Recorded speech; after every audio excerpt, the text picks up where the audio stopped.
Parkinson's disease and dealing with Parkinson's disease or strokes or any of these uh, brain injuries is you deal with it with exercise and nutrition, and you can't do one without the other. And I do as much as I can. I teach a class that has a huge nutrition component. We're always talking about antioxidants, probiotics, as many veggies as you can, because that's what helps clean up the brain and decrease the plaquing. This is Recovery After Stroke with Bill Gassiamis, helping you go from where you are to where you'd rather be.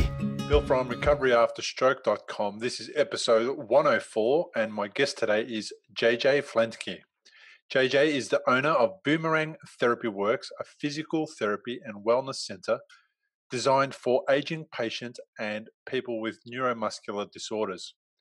JJ is a physical therapist, has a master's degree in public health, health administration, and a doctorate in physical therapy with an emphasis on the aging process. If you've just found this podcast, you may not know that you can now download a full transcript of this episode from recoveryafterstroke.com. It's perfect if you like to take notes, highlight sections of the discussion that you found interesting, or just prefer to read rather than listen.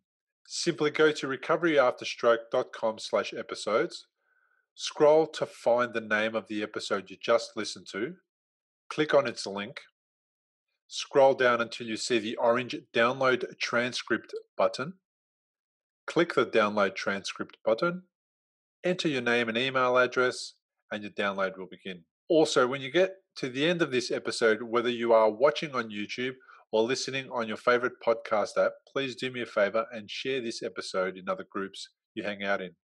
This will help someone that's doing it tough at the moment perhaps feel a little better about the journey they are on. Also, if you feel this podcast makes a massive difference to you and the stroke community, please do me a favor and give the show a 5-star review on iTunes or wherever you download podcasts from. Finally, I have put everything I learned about what is important in stroke recovery into a course called 10 Steps to Brain Health for Stroke Survivors, and Module 1 is now available at recoveryafterstroke.com. This is a course that is included as part of my Recovery After Stroke coaching program that will help you overcome fatigue, reduce anxiety, and support your memory, amongst other things. This 10-step program has been created to complement any medical interventions and works in conjunction with any other physical therapies that you are undergoing. So if you're a stroke survivor that wants to know how to heal your brain, overcome fatigue, and reduce anxiety, this course is for you. If you feel like there is not enough support after you leave the hospital and you are afraid that your recovery will go backwards, then this is where I can help. While you are participating in the course, I will coach you and help you gain clarity on where you are currently in your recovery journey. I'll help you create a picture of where you would like to be in your recovery 12 months from now, and I will coach you to overcome what's stopping you from getting to your goal. Right now, for anyone that is interested in learning what Recovery After Stroke coaching is about, you will get a 7-day free trial to decide if it's the right fit for you. The price will be increasing on July 1, 2020 by more than double. So take advantage of the 7-day free trial now by clicking the link below if you're watching on YouTube, or by going to recoveryafterstroke.com/coaching if you are listening online. And now it's on with the show. JJ Flentke, welcome to the podcast. Thanks, Bill. Glad to be here. Thanks for having me. I couldn't resist contacting you because your business, being a PT, an occupational therapist type of organization, is called Boomerang Therapy Works. And being an Aussie, I automatically related to that. I'm thinking, I think that's fabulous. These are my people. Yep. So we named it Boomerang because we're helping baby boomers boomerang back to their function. But I have been to Australia, and so we do have 3 or 4 boomerangs, one that I purchased in Australia back in 1988 that hang on the wall. So I do love my Aussies. Have you ever thrown the boomerang and managed to get it back? No, but I did buy a left-handed boomerang because I'm left-handed, and I tried a lot, but I wasn't very good. Yeah, I needed someone to teach me, I guess. Yeah, I've never been able to do it either, so don't feel bad about that. It's not something that you can just do. You don't it is a skill that I'm sure people have to develop. And speaking about skills that people have to develop, what kind of people end up at Boomerang Therapy Works that you guys help? We help lots of different types of people. It's interesting. The practice was built for people with Parkinson's disease because that was my passion and still is my passion. But as I have hired more and more clinicians, we have grown to have people dealing with sports injuries. We have people dealing with strokes. We have people dealing with MS. Of course, I bet you 60% of the people who come here have a movement disorder such as Parkinson's disease. Um, and then we have your aches and pains. And so we have a couple therapists that do the ortho thing. There's two of us, three of us that do neuro patients, and one therapist who specializes in pelvic floor rehab. How does somebody become passionate about helping people recover movement? Like, what happens there? Because I, in my wildest dreams, would never have considered working in that space ever in my life and didn't realize the value of it until, of course, I needed to learn how to walk again. What Mm-hmm. happens to people in your field that decide to go into work in that space? That's a great question. I was an athlete in college, and I think that's how I got interested in movement. And I was a gymnast, and I that's how I got interested in movement and injuries because, of course, gymnasts get hurt all the time. And so that was my interest. Some of my clinicians here were also athletes, and others had different courses. One was a dancer, and the other person was actually a biologist, but wanted to get away from just a cell and actually work with people. So, was there any other interest from any other personal experiences where you personally came across somebody who was impacted by something like Parkinson's or stroke? Yeah. So when I first started doing therapy, I did all sports medicine and I did a lot of orthopedics, and then I got into balance. And then my sister was diagnosed with Parkinson's disease, and so that was about 12 or 13 years ago. And so then I switched and I dove into figuring out what was going on with it. And then the more I met people with Parkinson's the disease, the more I wanted to become a part of what was going on because you can function so much better with Parkinson's disease if you're empowered by what you can do instead of what you can't do. Sounds like stroke survivors. A lot of stroke survivors go through that initial process of losing capacity Mm-hmm. or a movement and then getting stuck. Mm-hmm. Oh my God, I used to be able to do all this kind of stuff. I can't do it now. My identity has shifted way beyond I Yes. was ready for it, way beyond I was able to adjust. And now I can't do all the things I used to do before. Who am I? What do I Yeah, do? exactly. Exactly. Exactly. And with people with strokes, it's nice in a way because the big event happens and then you start working your way out of it. The problem with Parkinson's disease is you get this shock and awe with the diagnosis, but you're not that functionally changed. And so I got to get them out of the mindset that they're sick and make them realize, look, you can still do this, you can still do this, you can do this. And if we keep doing all these things, you'll keep this bugger from progressing. And so that's the shift of everything we do. So your sister was quite young to Yeah. She was experience symptoms, 50. right? At Hmm. 50, she has the early onset Parkinson's symptoms. What did she start noticing that was different? She had a tremor in her dominant hand, and she was a bell player, and so she couldn't keep up with the music, and that's when she started noticing she had a problem. Unfortunately, the first thing that happened was they thought she had a neck injury, so they had to do neck surgery, which was not the problem. But that's a common thing that I hear in people with Parkinson's disease, less now than 15 or 20 years ago. But then, they finally figured out that was the problem. Wow. It's interesting this assumption that people make about even stroke survivors who present with certain symptoms and are told many times that it's something else. Um, I, I talk about the lack of awareness in stroke in the Oh, yeah. community, but there's also, in my opinion, a lack of awareness in the professional community of even doctors and people who deal with stroke survivors. Because on a Saturday or Friday night, Absolutely. is very common for a stroke survivor to present to hospital with something wrong with them, and they are symptoms of stroke that they're not aware of, but they get Mhm. mistaken for being drunk Mhm. because it's a Friday Yep. and Saturday night. Oh, absolutely. And I think there's also on the other end of the spectrum a misconception of how much to push someone with Parkinson's or with strokes. I find that, when I went to PT school, so I've been doing this 27 years. They said, "Oh yeah, 6 months. That's when you know what you got." Well, that's a bunch of baloney. You can keep going and keep going, and we have people who get more function back, and it's been many years since they had their stroke. But we're the first clinic that pushes them hard enough for them to get the return. And I think that's the hardest part for PT is getting enough visits here in the United States and for people to get pushed hard enough to get their function back. We have a family member who experienced a stroke about 6 months ago, and that person has had a difficult time in rehabilitation, and the main goal seemed to be to just get him out of there.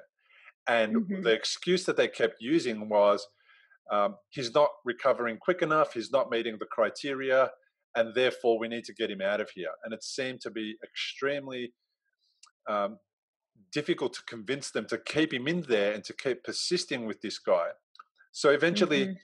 eventually he was with a lot of fuss and difficult negotiations. He was released from therapy with very little progress, and he was sent home for his daughter, who is not a personal trainer, doesn't know anything about uh, Mm.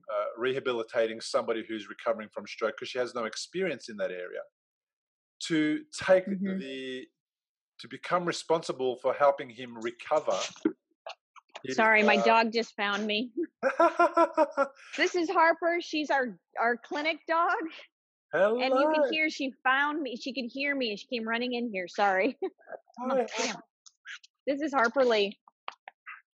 Um, and this person who is now responsible for her dad and his therapy has Oh, had it's more terrible. results, has been able to achieve way more in a couple Mhm. of months than they did in 6 months in rehabilitation. Yeah, that's the thing. I think that's my biggest frustration. It's why um, we purchased some of the equipment we purchased and all that kind of stuff is basically to get someone so we could push them longer as hard as we can, and I think that's key. And I think sometimes kids can push their parents better than the clinicians can. Do you know what I mean? Yeah, right. So I had a look at your Instagram, and that was what prompted me to get in touch so we can have a chat about your approach, because your approach seems very different from what I did when I was in therapy almost 5 years ago now. And Mm-hmm. my therapy was boring. I could say to you that it was simply boring, and it was therapy done to me rather than me actively taking part in therapy, is how I felt. Mm-hmm. You guys don't do that. You guys actually have the person who's involved in recovery really recovering, um, being involved in their own recovery. Have you moved to this type of therapy recently, or has that been always the way that you guys have done things? Oh, that's so. Boomerang is only 3 years old. So this clinic is actually relatively young. The reason why I have always been that way, and I have gotten labeled by clinicians as being, or administrators as being too much fun, too much flippancy, too much joy. I've been told all those things. Um, I think it's ridiculous. So we developed Boomerang, and we bring the joy here, and we bring a healthy atmosphere. I mean, we give out popsicles when people leave because criminy, they worked hard, right? And when they come in, we're like, okay, so I want to do this. What do you want to do? What's the goal? What do you want to be able to do today that you can? And then we work on it. So if it's I want to be able to go garden, we set it up on 3D flooring. Do you know what I mean? We put them in a harness, we get going. So, why do you think it's important to have fun at therapy? Uh, it drops your cortisol levels, so then you have less stress in your life. Oh, because gee. it it helps your neuroplasticity. If you make the activity, in my world, called satiable, which I think is a weird word, it it makes it all work better. Yeah, all those things. I agree. You betcha. I Oh know. my, I don't understand why medical clinicians aren't doing more of this. Is what I don't understand. I did And not and go if ahead. you saw the inside of my clinic, like, this is, we are in an old warehouse. Okay, there is huge windows. We want light. Do you know what I mean? Like there's certain things that are part of this that was strategically planned, because you got to bring some hope to everything. I did not expect you, and I'm so pleased that you did. I did not expect you to say it drops cortisol when you are happy. And Yeah. therefore, how does that impact the muscles and the body? Because people don't understand why meditation is really important and Oh being yeah. happy and laughing is really important. So, how does that dropping of cortisol actually benefit the body? I think it improves neuroplasticity, so it makes your brain more malleable to change. But cortisol, when you have higher levels of cortisol, you feel pain a lot quicker. And so the lower the cortisol, the better for that goes. With Parkinson's patients, the cortisol is gonna not help your movement, because you already not have enough dopamine, which is another neurotransmitter. So there's lots of reasons that it's just important to not have things muddying the waters, so to speak. Wow. So, when you don't have enough dopamine, even that gets in the way of your physical rehabilitation. Oh yeah, not enough dopamine. That's what Parkinson's disease is a lack of dopamine. So if you have too much dopamine, you have schizophrenia, and if you have not enough dopamine, you have Parkinson's disease. Wow. Schizophrenia being not usually experienced in a physical way, but Right. Parkinson's being experienced in a physical way. Right, right. But to be honest with you, Bill, the issues, and I don't think we want to get into this in this podcast. The big issues with Parkinson's disease aren't just movement disorders. There's so many non-movement issues with Parkinson's disease that are far more challenging. I mean, the depression, the apathy, the anxiety, the constipation. Do you know what I mean? All those things can be almost harder for the person with Parkinson's disease than the shuffling gait or the tremor or the balance issues. Well, that just sounds like a stroke survivor to me. That doesn't sound any different. It's very similar, because these are all problems that happen in the brain. So when people ask what we do, is we treat people who have a problem in their brain, and then we try to make them help them move better, So, whether what, it's a head injury or a stroke or whatever. yeah, moving better is going to help motility in the gut and it's going to help them be able to poo better and go Oh to yeah. the toilet better. So, that's going to help there.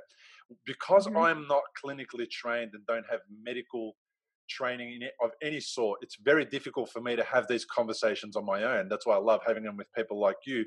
But you're not the usual PT. You're not the usual therapist, because the usual people don't know a thing about cortisol and don't know a thing about motility issues and how that impacts people in their recovery, and how Hmm. depression is a bigger issue for some stroke survivors than the actual fact that they can't move their arm, and how Absolutely. you need to take an approach which supports them to be less depressed so that you can get better results, and when you get better results in helping them move, they become less depressed. Absolutely. I agree.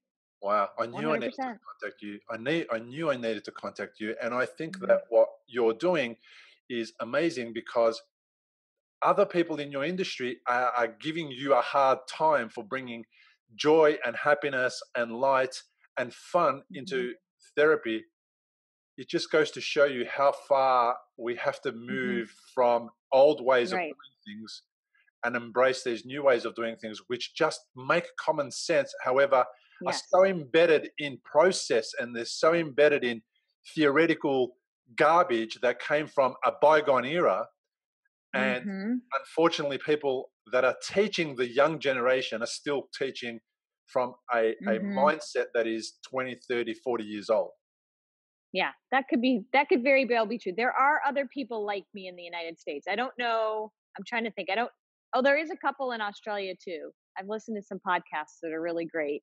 I can't remember their names. I do apologize, but there are other people like me in the United States, and we definitely collaborate because, um, and we're getting the word out as best we can. Do you know what I mean? It's definitely a challenge. I try to help one person at a time versus more of an educational approach. Do you know what I mean? Yeah. That's just the way I work best. So I say that I can say real broad general comments like that because that's what I experience most of the time. And I'm Mhm. always talking to people about their recovery and the way that they would prefer to recover. And a lot of the time, that's not taken into consideration. When I Right. was in therapy, there was only one, maybe two people that asked me how I wanted to recover and what specifically I wanted to achieve. And Yeah. that changed the game for me because I was given one option at the beginning was um, that I could use the swimming pool to learn how to walk again because then I wasn't Mhm. afraid of falling because they didn't have all the harnesses that you guys have. And that Mhm. made it safe for me. And then the Mhm. other person who made a massive difference to me asked me, what else do I want to achieve when I was in outpatient rehab about six Mhm. months after surgery? And I said to him, I want to be able to run across the road and so that I can feel safe walking across the road if there's a car coming and I need to get off. Right. And that's Right. not to do a marathon or anything like that. And I had some mindset issues around running, thinking that I Mhm. wasn't running correctly because the feedback I was getting on my left leg was way different than it used to be. I thought I wasn't Right. running correctly and I was afraid of tripping over and falling. Yeah. Yeah. And that's a great thing. Like we would take people out front because there's just we're on this one street that's not too bad, and we would take them across the street because I've had people who that's their thing. I want to be able to cross the street at a light, and I'm afraid I won't make it in time. Mm. Well, let's go practice and figure it out. If you've had a stroke and are in recovery, you'll know what a scary and confusing time it can be. You're likely to have a lot of questions going through your mind, like, how long will it take to recover? Will I actually recover? What things should I avoid in case I make matters worse? Doctors will explain things, but obviously because you've never had a stroke before, you probably don't know what questions to ask. If this is you, you may be missing out on doing things that could help speed up your recovery. If you're finding yourself in that situation, stop worrying and head to recoveryafterstroke.com, where you can download a guide that will help you. It's called 7 Questions to Ask Your Doctor About Your Stroke. These 7 questions are the ones Bill wished he'd asked when he was recovering from a stroke. They'll not only help you better understand your condition, they'll help you take a more active role in your recovery. Head to the website now, recoveryafterstroke.com, and download the guide. It's free.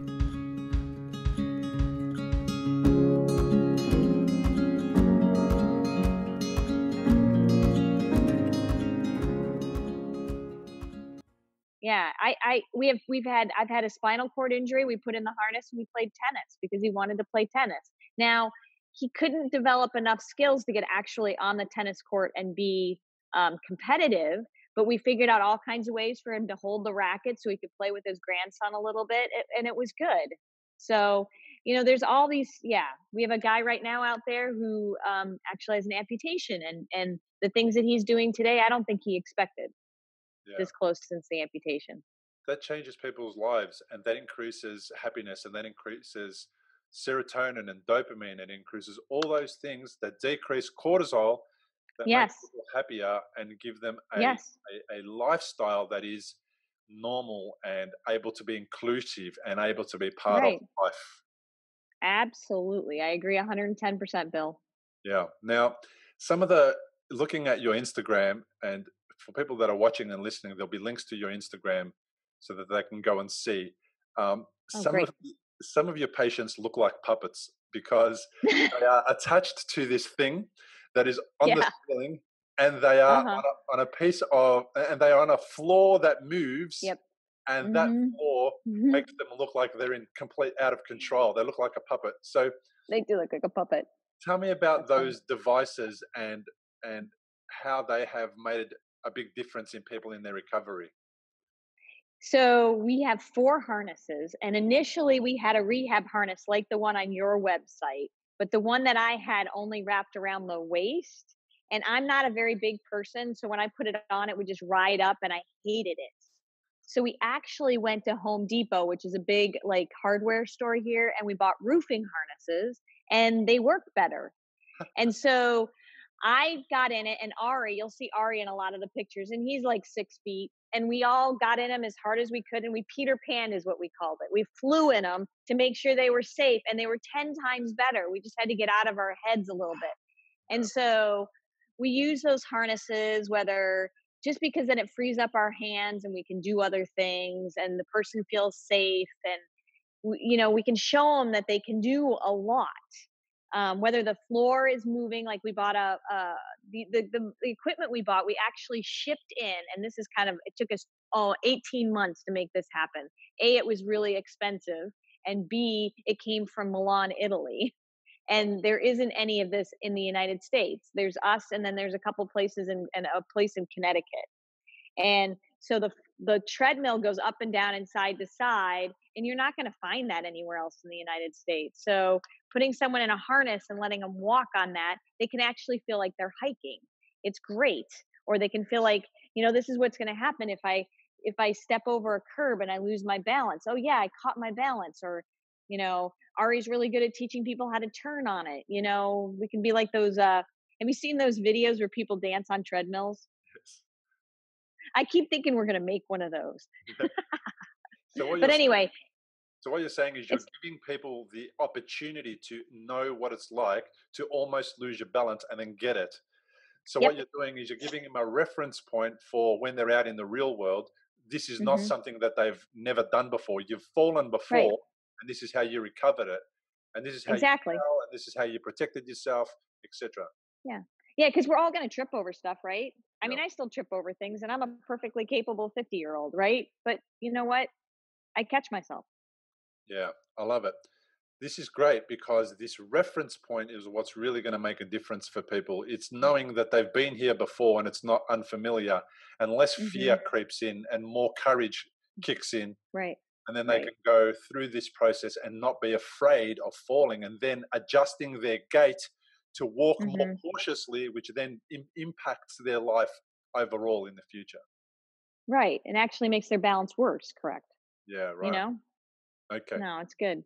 Yeah. And then getting them back into a sport that they like helps them stay active forever. Yeah, I love it. So, do you guys keep statistics or data about the type of results that you get, and how do you use that information to inform your path forward?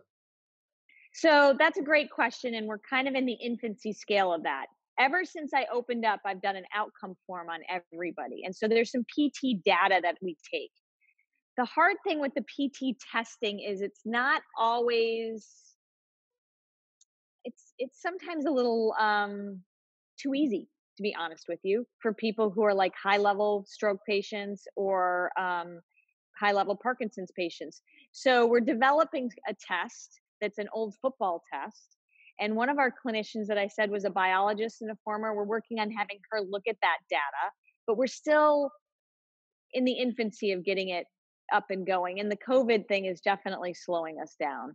Right. So our goal is to get this stuff out there, but right now Instagram is the easiest way for us to get it out there. We're not doing the research yet, but it's definitely on our path. Awesome. Awesome. Now, how old is your youngest client, and how old is your oldest client? My oldest client, I don't know, 95-ish, we'll say, give or take. And my youngest is, I'd say, I think he's 14, and he has a congenital this issue. And that's kind of the youngest we go here. We're not pediatric clinicians. Um, but that's kind of what we do. I think 14. I think it's Charles. Yeah. Yeah. I think so, yeah. And the 95-year-old, that's what are they hoping to achieve?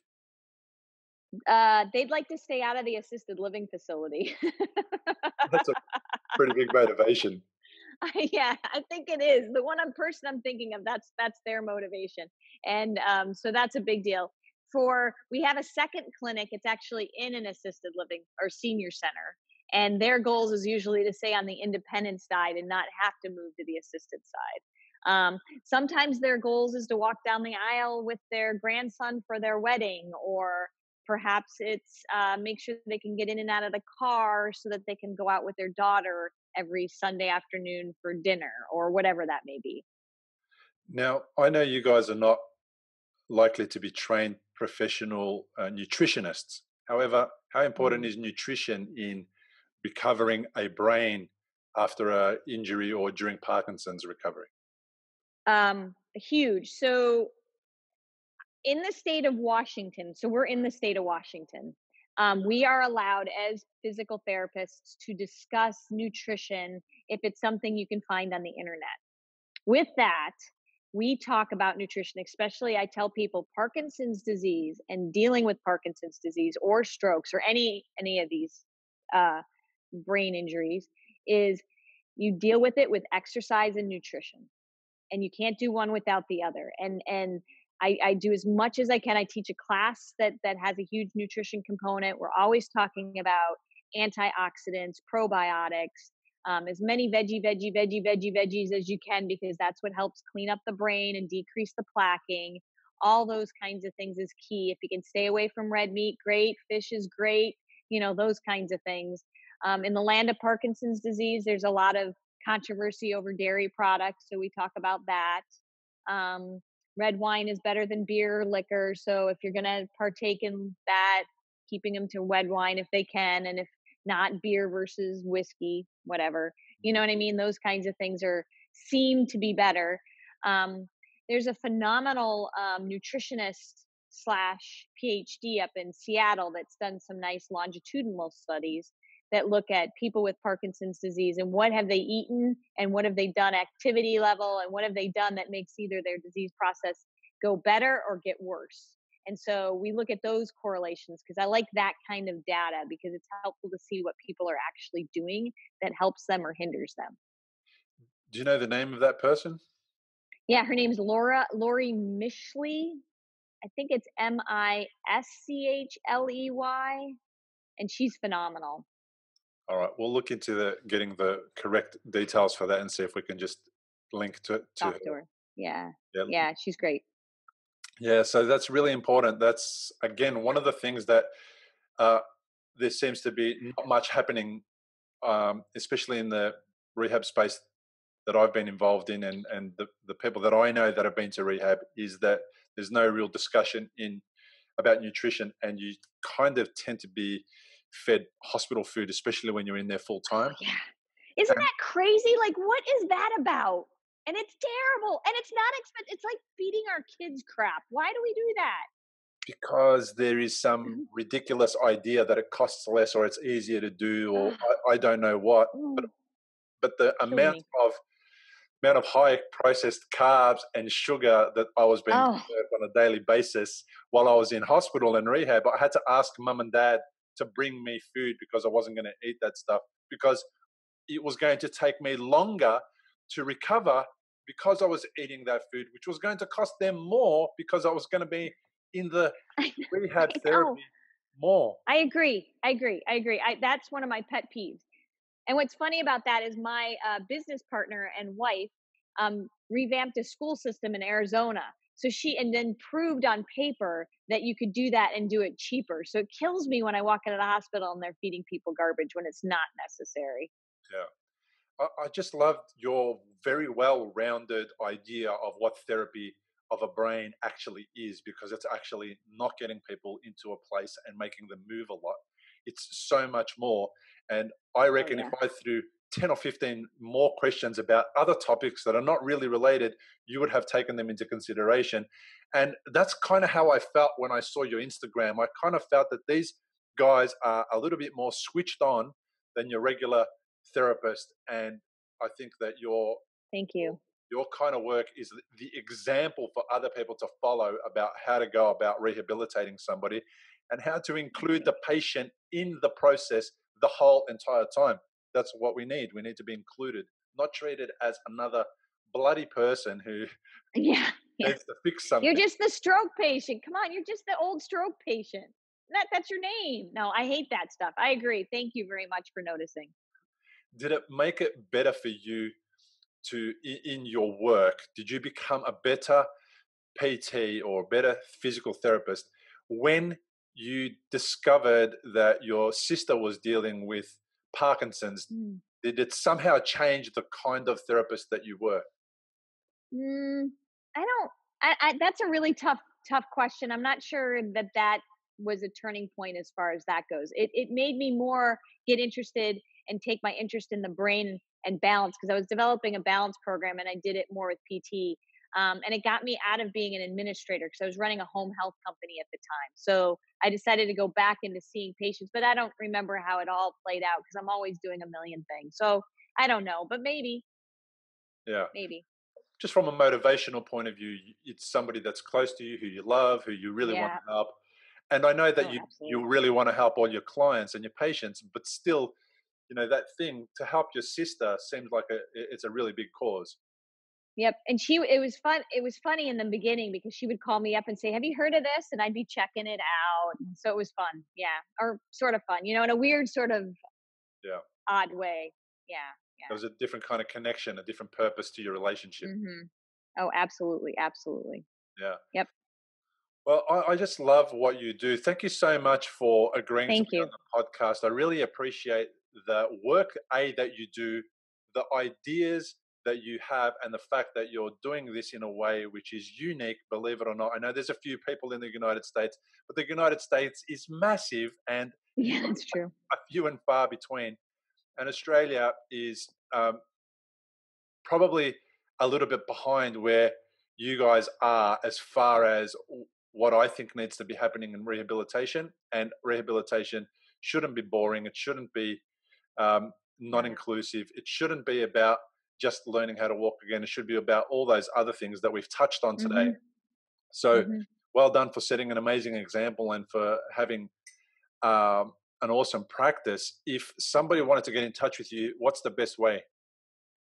I would say either our phone number, which is 360-258-1637, or to send us an email at boomerangbig@gmail.com. Fabulous. JJ, thank you for being on the podcast. Discover how to support your recovery after stroke. Go to recoveryafterstroke.com.